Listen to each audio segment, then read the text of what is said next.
So today we're planting some black LA bush beans that we got from the Hawaii Seed Growers Network. Here on the back it says to plant them into the ground just about a half of an inch. So I'm gonna make a little hole with my finger and then just pop each little seed in and then cover them up. It's good to get your seeds that you purchase from local growers, because that means that the seed has grown in your area before and it's also accustomed to growing in your environment.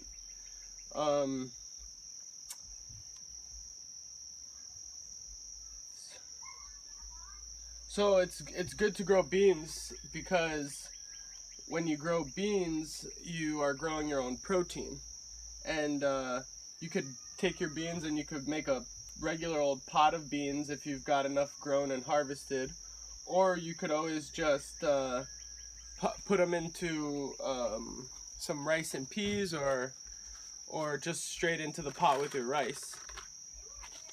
So once you've got them all put into the holes, you just cover them up, and you're going to want to give them some nice water, and also remember to continue watering them on a daily or maybe every other day, depending how much rain you've been getting and how hot and dry your area is.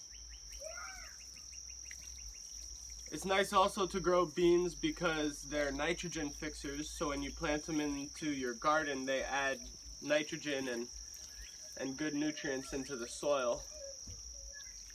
They're great to have as companion plants next to other leafy greens and other plants that like to have a lot of nitrogen.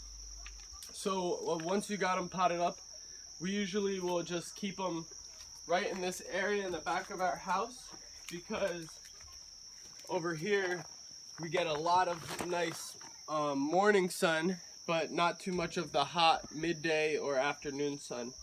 And so once they sprout, they'll get a nice amount of photosynthesis to keep them healthy. Cool. Well, if you have any questions, feel free to ask, and I hope you learned something and enjoyed the video.